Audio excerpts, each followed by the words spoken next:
Amis de l'électronique, bonjour. Alors, aujourd'hui, je vais vous présenter, non pas un, mais deux appareils.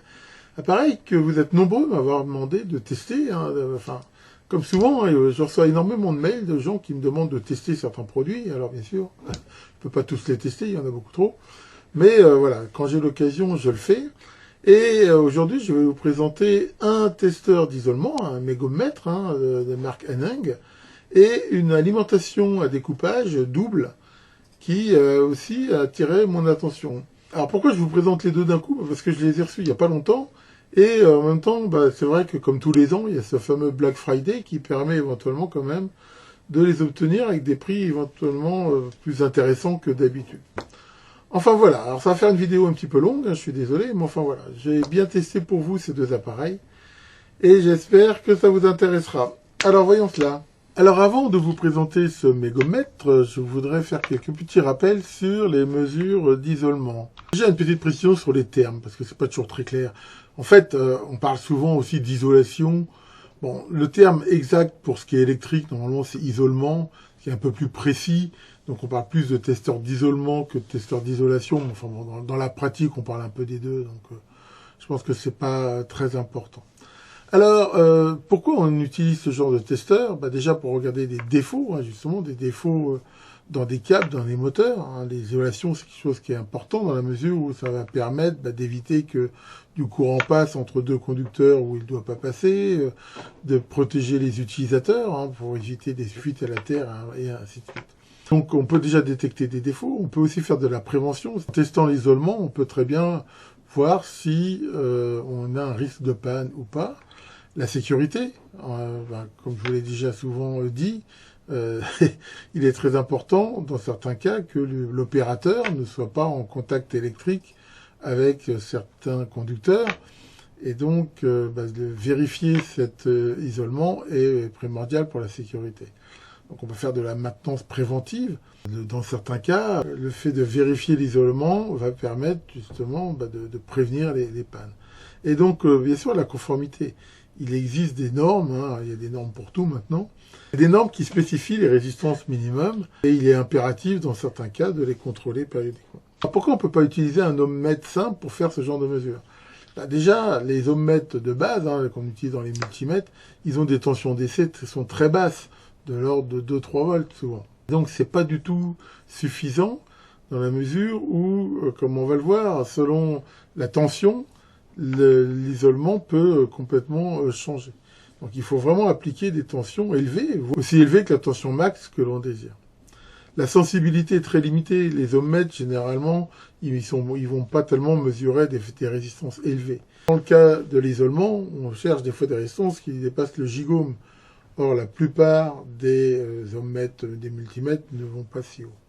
Sécurité aussi, dans la mesure où on va essayer avec des tensions très élevées, il faut que l'appareil soit conçu pour, de façon à ce que l'opérateur ne risque rien.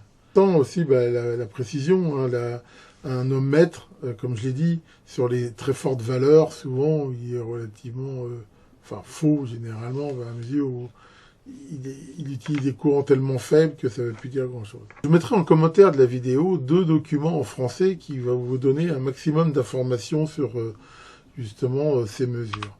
Mais rapidement, il y a 2 indices qui sont importants, ce qu'on appelle l'indice pi, l'index de polarisation, dans la mesure où quand on applique une très forte tension sur un isolement, il va y avoir des phénomènes de charge capacitive et d'absorption, ce qui font que la mesure va avoir tendance à augmenter avec le temps, et c'est normal.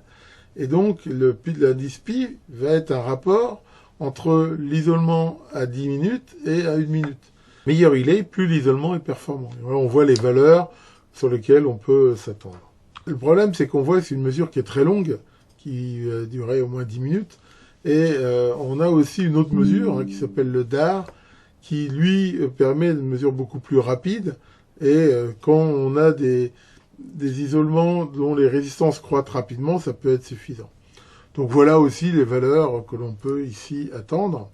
Sachant que sur l'appareil que je vais vous présenter, on utilise un petit peu des durées différentes, mais enfin bon, c'est le même principe et généralement, cet appareil, qui, comme on va le voir, fait ses mesures de façon automatique, donnera de bons résultats. Alors avant de vous le présenter, on peut regarder très vite fait comment il est fait à l'intérieur, justement. Et on peut voir que c'est une construction qui est très correcte, hein, tout en CMS, avec ici, comme on peut le voir, la partie qui va, à l'aide de multiplicateurs de tension, générer les tensions de test. Alors, découvrons-le maintenant. Voilà, donc, découvrons ensemble donc ce mécomètre Aneng, donc que j'ai reçu dans cette boîte en carton là. On le découvre ensemble. À l'intérieur, en fait, il y a la sacoche de transport. Voilà, donc qui permet éventuellement donc de le transporter assez facilement. Alors, apparemment, ça s'ouvre avec ce zip là. Voilà. Donc à l'intérieur, nous avons une notice en mandarin pur jus, donc ça aide pas vraiment.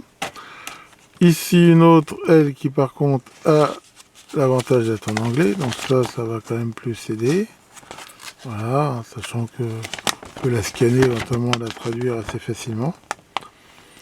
Donc ça donne un certain nombre d'informations. L'appareil en lui-même et les cordons de mesure. Donc ça qui est la pince éventuellement pour la garde. Et ici, de façon très classique, les cordons de mesure. Donc cet appareil fait à la fois voltmètre continu alternatif et donc mégomètre. Donc c'est les mêmes cordons qui servent dans les deux cas. Voilà. Donc nous avons des embouts pince croco. Et sinon, donc de façon très classique, ces pointes de touche ici avec là des cabochons de protection. Bon, on voit que c'est des pinces qui se vissent dessus, ça c'est plutôt bien, ça permet de bien les maintenir. Bon, ma foi, la qualité a l'air bonne. Bon, ils sont pas hyper souples, hein, c'est pas du silicone, mais enfin bon, j'ai vu pire. Là-dessus, il n'y a rien à dire. Alors, là, nous découvrons l'appareil. Donc là, il y a une protection de l'affichage, comme d'hab, que l'on peut facilement enlever. Donc sur la face avant, on a un certain nombre de commandes. Hein, c'est pas énorme. Hein, donc là, la mise en route. Ici, je pose un petit peu qu'est-ce qu'on veut faire. Il a la possibilité de mémoriser jusqu'à 100 mesures, je crois. Donc on peut les garder. Et donc, comme on l'a vu, hein, il peut mesurer le DAR et le pi automatiquement, qui ma foi est bien pratique, et ici donc le bouton de test. Là on peut derrière connecter les broches selon ce qu'on veut mesurer, donc c'est assez classique. Alors ça s'alimente manifestement donc avec des piles. Alors là par contre je crois qu'il faut un très grand nombre de piles, et ça par contre il faut déjà, comme c'est très classique ici, un tournevis pour ouvrir le compartiment des piles. Voilà. Et on voit que pour le faire fonctionner, il faut 1, 2, 3, 4, 8 piles AA 1,5 volts. Alors ça, c'est éventuellement... c'est pas mal, enfin, je veux dire, ça peut lui donner de l'autonomie. En même temps, bon, c'est sans doute quelque chose qu'ils ont besoin pour avoir un bon fonctionnement du convertisseur pour la haute tension. Maintenant, c'est pas forcément très pratique. Alors moi, comme tous les mégomètres que je vous ai déjà montré, souvent...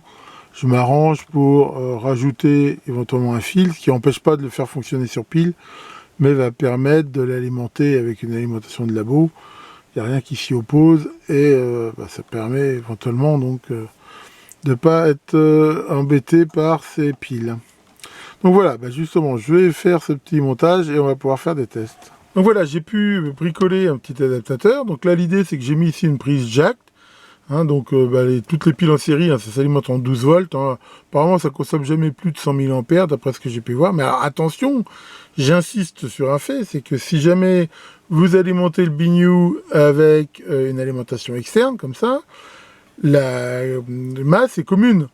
À ce moment-là, je veux dire, pour la mesure d'isolation, je pense que c'est pas du tout gênant, à mesure où lui, il va générer sa propre tension, qu'il y ait un point commun avec l'alimentation en règle générale à voir, mais je veux dire, dans 90% des cas, c'est pas gênant. Par contre, si vous mesurez des tensions, dans la mesure où on va le voir, ce système-là fait aussi voltmètre, là, il faut savoir qu'il y aura un point commun avec l'alimentation. Alors bien sûr, si on veut éviter ça, l'idéal c'est quand même de l'alimenter avec des piles. Hein, là on peut voir la bidouille que j'ai faite, hein. J'ai fixé ici 2 petits fils, donc on voit que ça n'empêche absolument pas de mettre les piles. Là j'ai mis de la résine UV et puis un TVS de protection. Mais voilà, donc dans l'idéal, il faut mieux le mettre avec les piles. Maintenant, moi je sais comme ces trucs-là, je les utilise pas forcément souvent. Faut enlever les piles, faut les remettre. Puis moi je vais surtout l'utiliser en test d'isolement. Donc je vais dire ici, pour moi ça correspond. Mais enfin voilà, si vous décidez de faire cette petite manip, faites quand même attention, hein, dans la mesure où voilà, faut encore une fois, on peut faire toujours ce qu'on veut, hein, du moment qu'on sait ce qu'on fait, quoi. Donc voilà pour ce truc-là. Donc là, je vais le refixer avec ces trucs-là. Après, moi je vous conseille quand même de l'utiliser avec des piles, surtout si vous l'utilisez aussi en multimètre. Hein, encore une fois, tout va dépendre de ce que vous faites. Maintenant, il consomme quand même peu. À mon avis, si vous mettez des bonnes piles, vous aurez une autonomie assez intéressante. Donc là, je me suis fait aussi un petit câble rapidement avec un jack, hein, voilà. Donc là, je vais l'alimenter donc en 12 volts. Voilà. Ici, j'ai qu'à brancher. Et donc, quand on le met ici en route, donc là, il y a ce petit trépied là, qui est très pratique. Et voilà, on peut le voir ici. Donc là, quand on le met en route, voilà, on voit qu'il y a un test de l'affichage et qu'il est déjà d'office en mode test d'isolation. Je peux choisir ici avec Select le fait d'être en mesure tension alternative ou tension continue. Alors selon bien sûr ce que l'on mesure, on va utiliser des bornes différentes, un petit peu comme sur les multimètres. Donc on peut déjà tester sa justesse en tant que voltmètre continu par exemple. Quand on veut l'utiliser en voltmètre, donc on va se mettre ici sur cette partie là et sur la partie G là, voilà. Ici on va déjà faire un test par exemple avec une tension, je sais pas moi, de 20 volts par exemple. Voilà, hop, je monte la sortie. Et donc on va pouvoir vérifier si la tension mesurée est bonne. Et là, bon, 19, hein, donc il est dans ses specs. Hein. De toute façon, ce truc-là, c'est pas fait vraiment pour mesurer des tensions assez faibles. Et quand on regarde ici, hein, dans la notice, les spécifications, donc je dirais il est largement dedans, hein, vu que là, il n'y a qu'un digit d'erreur. Donc là-dessus, il est plutôt bon. Bon, pour info, hein, pour pas faire une vidéo trop longue, je l'ai aussi testé en alternatif, il est aussi bon. Alors attention, j'insiste sur un fait, hein, par exemple, il n'y a rien qui empêche de mesurer le secteur avec, mais pas quand il est alimenté comme ça par une alimentation. Là je ferai la Corée du siècle. Hein. Si je m'amuse à le mettre ici en mode AC et de mesurer le secteur, hein, rappelez-vous, dans la mesure où je l'alimente avec une source d'alimentation, ça veut dire que je connecterai mon alimentation sur le secteur, ce qui ferait probablement des grosses bêtises. Donc encore une fois, hein, j'insiste sur le fait que si vous choisissez de fabriquer cet adaptateur d'alimentation, il faut en utiliser un, je veux dire, adéquat, et il sera au potentiel de la mesure. Donc faites-y quand même très très attention. Alors maintenant, encore une fois, moi, l'intérêt pour moi de ce truc, c'est pas tellement, hein, j'ai des multimètres si je veux mesurer des tensions.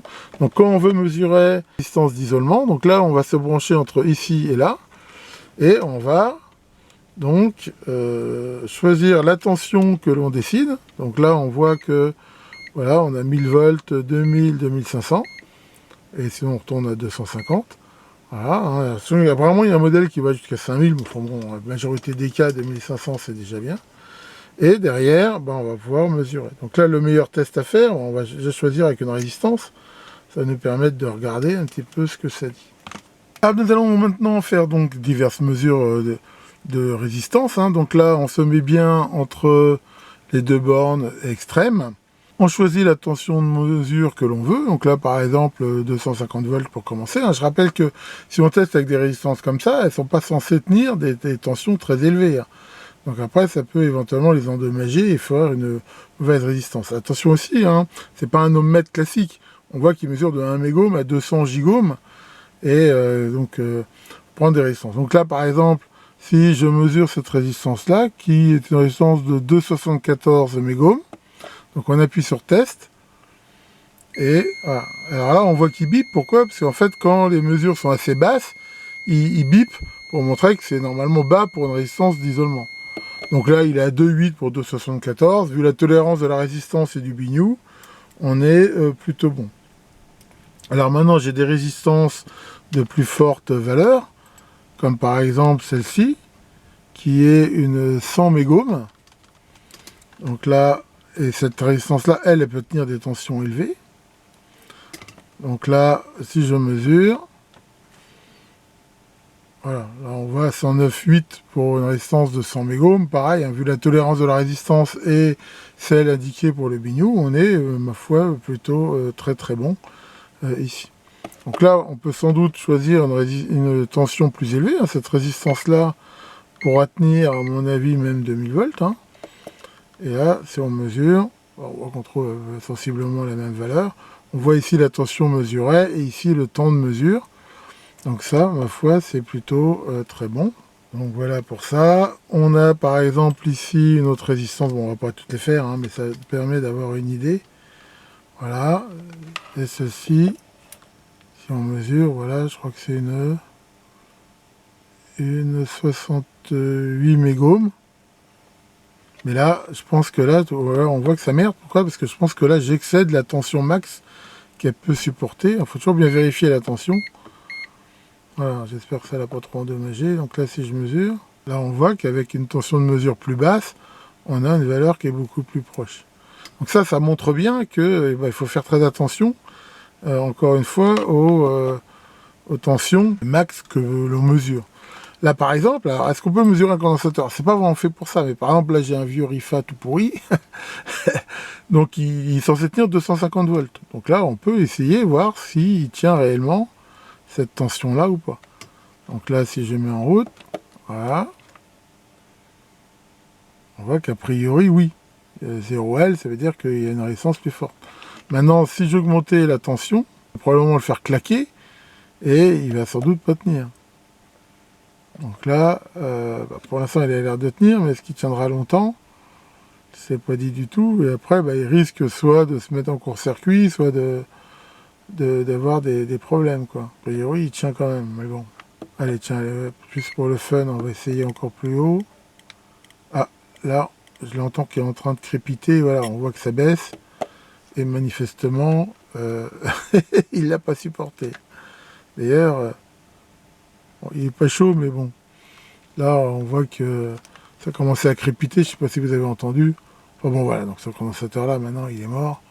Enfin bon, à la limite, ça peut éventuellement servir, même si c'est pas réellement fait pour ça, pour au moins vérifier qu'il tienne la tension qui est prévue pour. Alors après, on peut faire toujours plein de mesures différentes. Par exemple, il y a un internaute qui m'a demandé de tester l'isolation de ça. Alors ça, c'est quoi? Je vous avais montré ça dans un QDN. C'est un isolant liquide. En fait, ils appellent ça une sorte de Chatterton liquide qui permet de mettre de faire donc des isolations comme ça. Donc là, si on voulait mesurer, par exemple, déjà, on peut regarder si ce truc-là est vraiment isolant. Donc là, si je mesure, on va déjà essayer avec une tension plus basse de 500 volts, par exemple. Donc là, je peux très bien, je sais pas si on voit bien, mettre là les trucs comme ça, voilà, et regarder si c'est bien isolant. Voilà, donc, je sais pas si on voit bien. Et là, on voit que c'est isolant sans plus, quoi. C'est-à-dire que là, si je touche, ça me fait à 500 volts 69 mégomes. Et on voit que ça augmente, ce qui montre bien cette histoire d'absorption. D'ailleurs, ça va nous permettre, justement, cette mesure, c'est intéressant, on peut utiliser le fameux mesure du DAR, justement, hein, voilà, qui, elle, va justement faire la mesure pendant 1 minute et nous donner ce coefficient qui, comme on l'a vu, varie avec le temps, ce qui est tout à fait normal. Hein. Je vous renvoie à ce que je vous ai dit tout à l'heure. Donc là, bon, normalement, il faudrait bien les fixer, hein, mais c'est juste histoire de faire un essai. Hein. Donc là, si je les tiens bien comme ça, voilà, attention, je lance la mesure. Donc là, il va faire la mesure, le temps qu'il faut.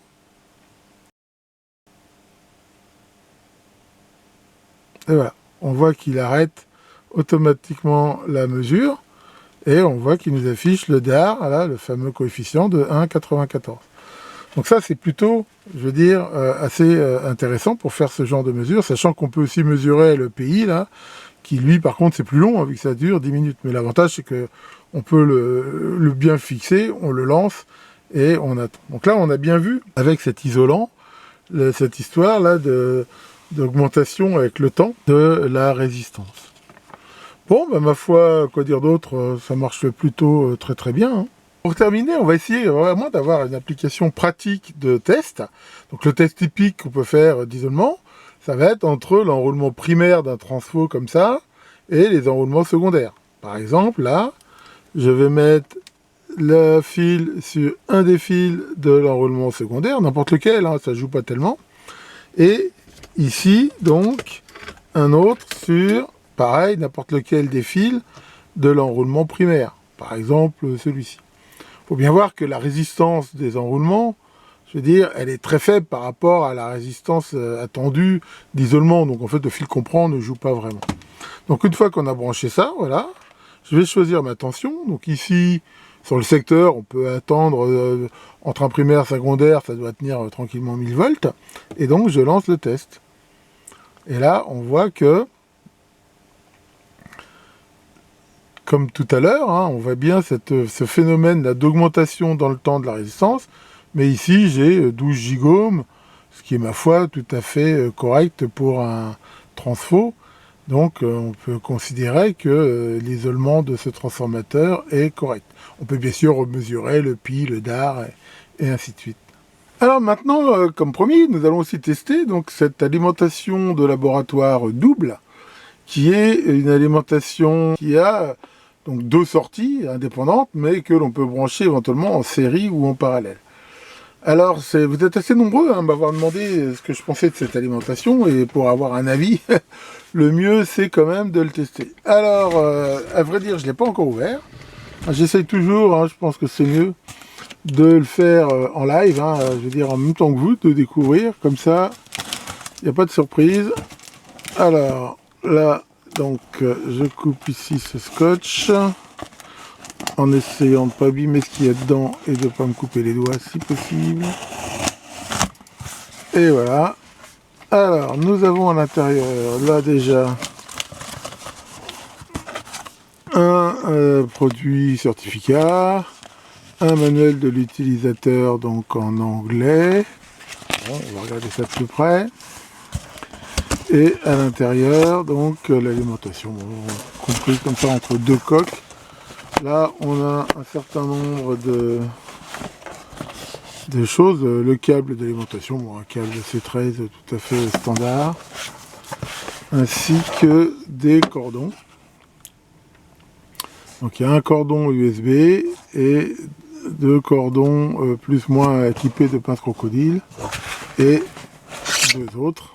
Je me disais c'est un peu bizarre d'en fournir qu'un alors qu'il y a 2 sorties. Donc voilà ce qui est livré avec et l'appareil. Donc je vais le sortir, on le regarde de plus près. Voilà, donc j'ai déballé la bête, je lui ai mis l'indispensable autocollant en syrup. Alors on peut regarder la face avant.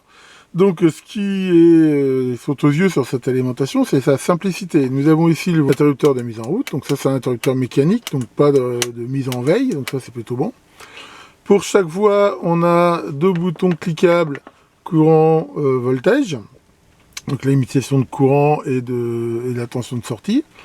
Et nous avons ici la possibilité d'avoir 2 alimentations complètement indépendantes, de les mettre en série ou en parallèle, mais dans ce cas-là, apparemment la sortie se fait là. Alors je vais regarder si le fait que la sortie se fasse là, ça déconnecte ou pas les bornes ici, on va regarder ça. Et on a ici aussi, comme c'est très souvent le cas maintenant sur les alimentations, une alimentation 5 volts indépendante, mais qui n'affiche ni courant ni tension, qui permet éventuellement d'alimenter quelque chose ou de charger un smartphone ou ce qu'on veut. Donc voilà, bon derrière c'est encore plus simple, hein, je vous montre rapidement. Là on a 2 puissants ventilos hein, et la prise avec son fusible. Donc voilà pour cette allée, bon, elle est très compacte, hein, donc là par contre on a affaire donc, à ce qu'on appelle une alimentation à découpage, donc ce qui a l'avantage d'avoir en effet un poids et des dimensions très réduite par rapport à l'équivalent en linéaire si on avait. Par contre, éventuellement, avec plus de bruit, on va mesurer ça. Pour l'instant, ça m'a l'air pas trop mal. Le plus gros défaut que je lui trouve, mais c'est assez courant malheureusement sur les alimentations, c'est qu'il n'y a pas de mise en route. C'est-à-dire, en fait, on met toute l'alimentation en route, on la coupe, mais il n'y a pas possibilité de choisir la mise en route séparée ou commune, même des sorties. Donc ça, c'est des fois un petit peu gênant. Après, rien n'empêche de se bricoler un truc avec un relais, comme je l'avais fait et tout, mais enfin bon, ça fait quand même rajouter quelque chose. Alors, ce qui est intéressant, c'est que cette alimentation-là, elle existe dans 4 variations. Un modèle qui fait donc 2 fois 30 volts 5 ampères, donc à chaque fois 30 volts, et on peut les mettre en série, ça fait 60 volts 5 ampères, ou les mettre en parallèle, donc 30 volts 10 ampères. Il y a ce modèle-ci qui fait 30 volts 10 ampères. Après, il y a un modèle qui monte jusqu'à 60 volts 5 ampères, et un autre qui monte jusqu'à 2 fois 120 volts 3 ampères. Alors, pour choisir le modèle qu'on veut, ça dépend un peu de qu'est-ce qu'on veut faire. Est-ce qu'on veut du courant, est-ce qu'on veut de la tension? J'ai longuement hésité entre prendre le modèle 30 volts 10 ampères et 60 volts 5 ampères, parce que l'intérêt d'avoir une alimentation qui monte quand même plus haut, ça peut être très intéressant si par exemple on répare des amplis hi-fi ou des trucs comme ça, qui souvent comme s'alimentent éventuellement avec des tensions supérieures à 30 volts. C'est très courant d'avoir des amplis hi-fi, des amplis guitare, qui s'alimentent en 2 x 45 par exemple. Donc là, on peut prendre le modèle 60 volts. Enfin, pour des gens qui veulent faire de la réparation comme ça me paraît un choix un peu plus judicieux. Mais enfin bon, c'est à chacun de prendre selon ses besoins. Alors, on va essayer la bête, voir ce que ça donne. Bon, on va être prêt pour faire un premier essai. Alors avant, déjà, on peut parler de l'écartement des prises de sortie, qui n'est pas exactement standard. Si on regarde le standard là, de 19 mm, ou 3/4 de pouce, si je me rappelle bien, alors ça rentre presque. Enfin, je dirais ça rentre un peu en forçant un petit peu, mais c'est pas bon. En gros, c'est vraiment con. Il manque quoi? Il manque 2 mm, quoi. 2 mm près, c'était bon. Donc ça, c'est un petit peu dommage. Bon, maintenant, c'est pas la mort non plus. Mais voilà, j'aurais quand même préféré que ça le fasse. Enfin bon, on va dire que si on force un tout petit peu, ça rentre quand même. Mais c'est quand même pas top. Alors, on peut aussi voir que contrairement à de nombreuses alimes, il n'y a pas de sortie de terre. C'est vrai que c'est pas finalement le truc qu'on utilise forcément le plus, mais si on veut mettre une sortie à la terre, il faudra le faire via connexion externe. Première mise en route, toc. On voit que pour chaque voie, on a l'affichage tension constante, courant constant. La tension, le courant. On peut ajuster le courant. Voilà. C'est-à-dire que quand on est en mode ajustement, il affiche le réglage, ça c'est pas idiot. Pour le faire. Alors bien sûr, de façon classique, on peut choisir ici quelle est l'unité que l'on veut. Voilà, par exemple, là je vais me limiter à 1 ampère. Donc il semblerait qu'il y ait une précision une résolution, on va dire, de 1 mA. Maintenant, est-ce que c'est réel ici ou pas? Donc voilà, puis voilà, au bout d'un moment, donc, on revient comme ça. Donc ça sera, je pense, pareil ici, sur l'autre voie. Sachant que, comme on peut le voir, on est par défaut réglé à 10 ampères, donc le maximum. Mais là, pareil, on peut se régler autrement, par exemple, à 1 ampère. Bon, donc ça, c'est plutôt bien. J'ai branché la sortie sur mon Keysight, on peut le voir ici, et là il affiche 20.98 pour une tension de 21 volts là. On va dire que ça fait quand même une très petite erreur de moins de 20 millivolts, ce qui, ma foi, pour un matériel de cette gamme, est tout à fait acceptable. Alors je ne sais pas d'ailleurs s'il donne les spécifications. On peut regarder spécifications, ici voilà. Donc, accuracy 1%, plus 5 digits. Donc là, on voit que c'est vraiment bon dans les specs. Donc, bon, pour info, la notice, je suis en train de la regarder. À part ça, il n'y a pas grand-chose à dire. Enfin, faut dire, d'un autre côté, c'est tellement simple qu'il n'y a pas non plus énormément de choses à donner. Et donc là, on voit les différents modèles existants. Ce que je voudrais regarder, c'est quand ils disent indépendant. Par exemple, si je mesure la tension entre ça et ça, j'ai combien? Bon, en effet, a priori, c'est bien complètement donc indépendant. Et donc, si je regarde l'autre sortie, par exemple, ici, voilà, j'ai pareil, j'ai 20,98 au 21. C'est, ma foi, aussi tout à fait bon. Et donc, bah, là, on peut régler la tension. Alors, pareil, hein, avec une résolution, là, de 10 millivolts, ce qui a l'air d'être relativement le cas ici. Donc, ça, c'est plutôt pas mal. Donc, pour une alimentation de ce style, ça me paraît bien. Donc là, voilà, 20 volts. Là, 19,98. Bon, une petite erreur, mais honnêtement, c'est tout à fait acceptable. Par exemple, là, si je lui demande 12 volts, on voit que j'ai 11,99. Tout à fait acceptable à ce niveau-là. Si on se met en série, toc, voilà. Donc là, je vais avoir 20 volts d'un côté et 12 volts de l'autre, donc je devrais avoir 32 volts si je me mets en mode série. C'est ce que je fais. Et voilà. On voit que dans un mode comme ça, alors déjà c'est bien parce qu'il m'affiche bien la tension totale série et le courant total. Et on voit que ça enlève ici le côté qui n'est pas utilisé. Alors ça, je pense que c'est quand même un truc qui est relativement sympa, dans la mesure où ça permet de ne pas avoir à faire des calculs. Donc là, j'ai 30 volts, sachant qu'à ce moment-là, on voit que le réglage ici n'agit plus. Il n'y a plus que le réglage de ce côté-là qui agit, hein, pour la tension par exemple. Mais là, on voit que maintenant, je vais pouvoir monter, voilà, au maximum à presque 61 volts, il y a un peu de marge, hein, donc là, ça m'affiche 60,95. Donc ici, j'ai directement la tension comme ça. Voilà. Alors question, est-ce que dans ce mode-là, les bornes ici sont déconnectées? On va regarder si j'ai de la tension dessus. A priori, oui. Là, j'ai bien 30 volts. Là, j'ai bien 30 volts. Et là, j'ai 69. Ça veut dire qu'en fait, si on regarde bien, là, j'ai bien 2 fois 30 volts. Ici, au niveau des sorties. C'est-à-dire, en fait, quand on est en mode série parallèle, il calcule bien. Et ici, on aura le double de la tension. Ce qui veut dire que là, si par exemple, je voulais alimenter des amplis hop en plus moins 15, donc en tout ça fait 30, bah ici, il suffit que je choisisse là une tension de... j'ai toujours tendance à faire la tension à droite, de 30 volts par exemple. Voilà. Et ici, si je regarde bien, là j'ai voilà 15 volts et ici 15 volts. Voilà, entre les deux.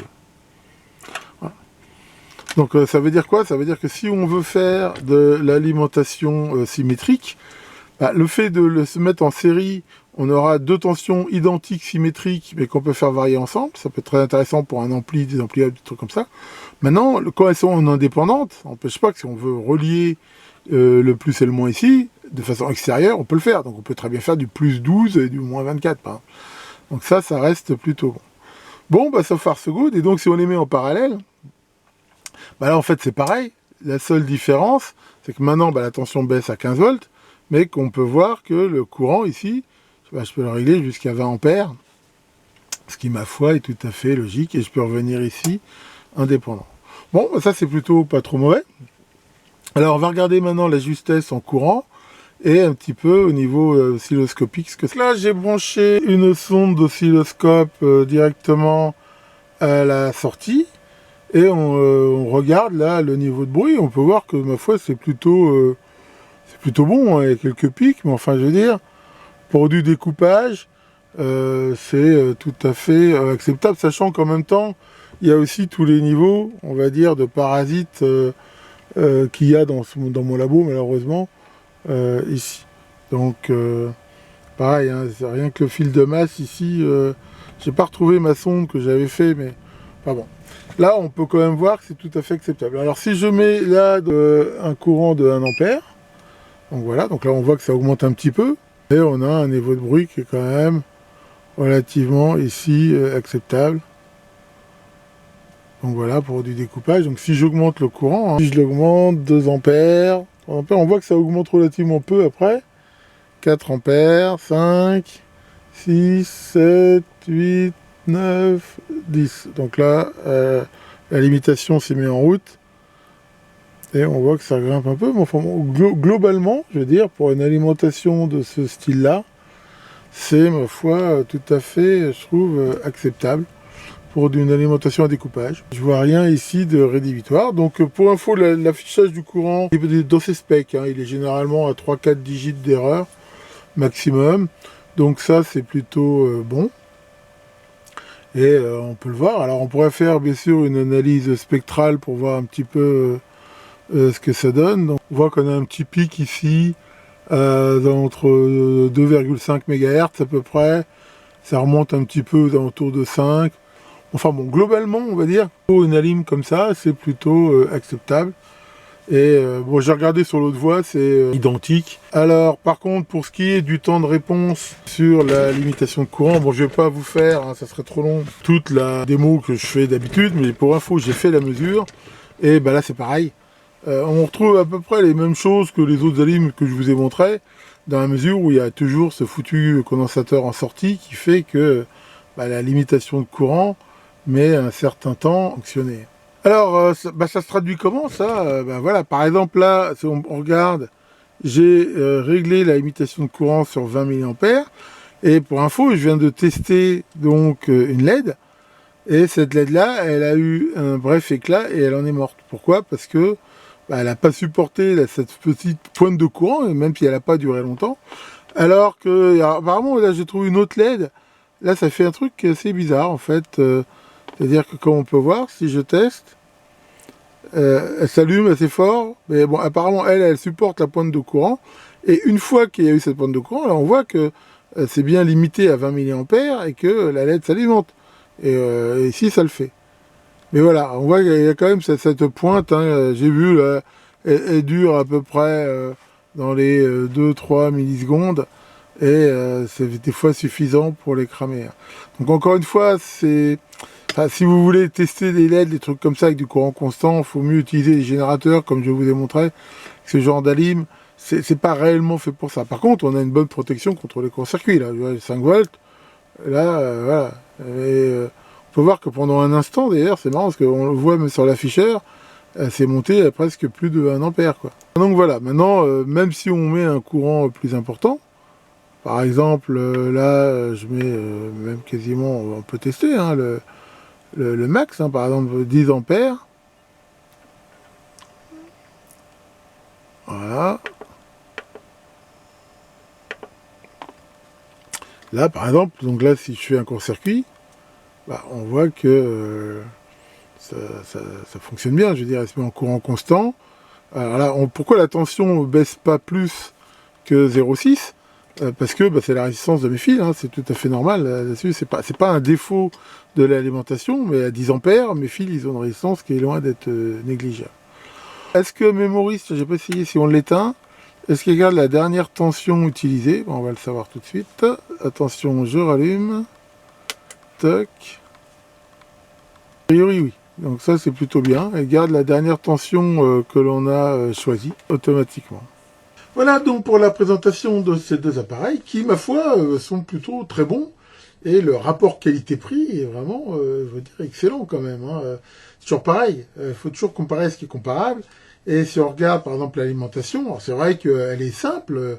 Il n'y a pas toutes les sophistications qu'on peut trouver comme des alimes que je vous ai montrées. Enfin, regardez le prix aussi. Et je pense qu'une alim double à ce prix-là, avec ses qualités, parce qu'on voit que globalement, à part le fait qu'il n'y ait pas une commutation d'attention de sortie, elle a des bonnes caractéristiques. L'histoire de la limitation de courant, j'ai carrément constaté sur toutes les alimes, même des alimes qui valent beaucoup plus cher, donc c'est pas réellement un défaut qui lui est propre.